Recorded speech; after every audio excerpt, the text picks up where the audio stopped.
With the Knicks offseason in full swing, now's a good time to talk about free agency. One of the top players linked to the Knicks is Lonzo Ball. So this video will analyze Lonzo's game and discuss if he would be a good fit on the Knicks. But before we continue, if you like content like this, please like the video, subscribe, and hit that notification bell so you get notified every time I upload another banger. Now let's get started. One of the biggest strengths of Lonzo's game is his outside shooting. This was once his biggest weakness, but his shooting has improved by leaps and bounds over the years. His first year in the league, he only shot 30% from the three-point line. Well, he changed up his shooting form, and now he's one of the better outside shooters at the point guard position. He shot 38% from three on the season for the Pelicans on a high volume 8 three-point attempts a game. His high-level three-point shooting would definitely improve this Knicks team. All season long, the Knicks never had good shooting at the starting point guard position. Elfrid Payton shot just 28% from three on the year, and while D Rose is decent from outside, he was primarily used as a backup. Lonzo would instantly improve the floor spacing for the Knicks on offense. On New Orleans, Lonzo got tons of open looks because he played next to Zion and Brandon Ingram, who draw a ton of defensive attention. In just one season, Julius Randle has become one of the better playmakers in the league. Because he's so deadly as a scorer, Randle generates tons of open threes for his teammates. It's very easy to see Randle setting Lonzo for wide open threes next year, and Lonzo hitting them at a high clip. Lonzo's elite shooting would undoubtedly be a breath of fresh air for this New York Knicks team. The next strength of Lonzo that I'm going to talk about is his passing. Lonzo's playmaking skills have been elite since his rookie year. His court vision is just ridiculous. From outlet passes to finding open shooters and cutters to passing it out of the pick and roll, Lonzo is simply one of the better playmaking guards in the league. He even had a game this season where he registered 17 assists. Many of Lonzo's assists come from feeding teammates running hard in transition. Lonzo is a guard that likes to play up-tempo and find guys for fast break opportunities. Because of this, the Pelicans had the 9th highest pace in the league this season. Having a point guard that likes to play more up-tempo could do wonders for a Knicks offense that only ranked 22nd in the league in offensive efficiency.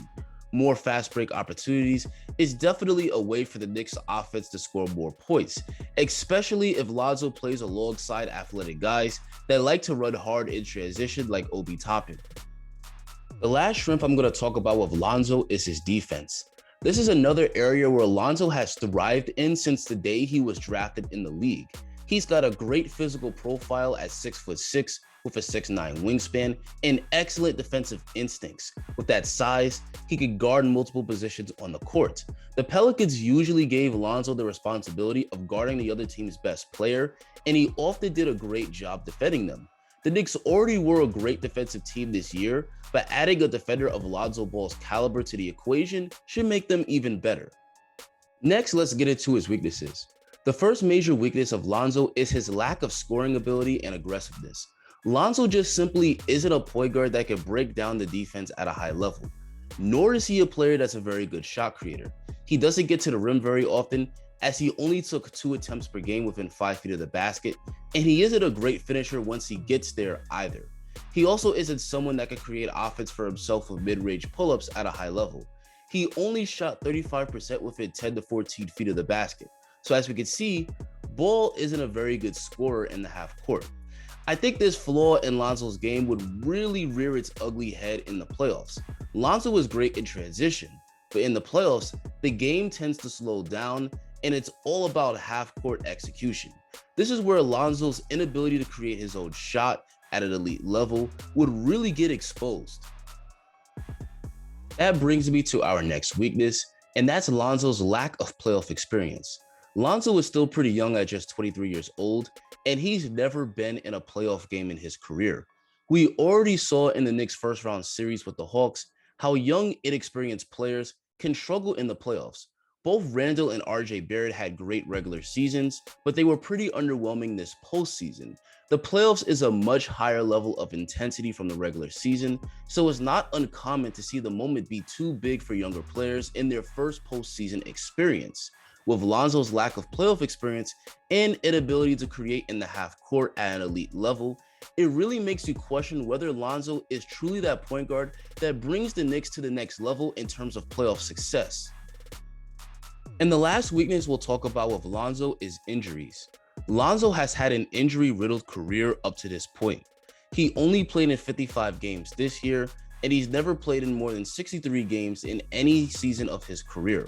Lonzo is undoubtedly an amazing fit, but the best ability is availability, and his inability to stay healthy throughout the season is definitely a cause for concern. So there you have it, guys. That's my analysis of Lonzo Ball. Lonzo is undoubtedly a quality starter, and I do think that he would be a huge upgrade at point guard. And at just 23 years old, he could definitely be a part of the Knicks' young core. But that's going to be the end of the video. Do you want the Knicks to sign Lonzo this offseason? Tell me in the comments. Make sure to like the video and subscribe if you enjoyed this breakdown and would like to see more just like it. Thanks for watching and have a great rest of your day.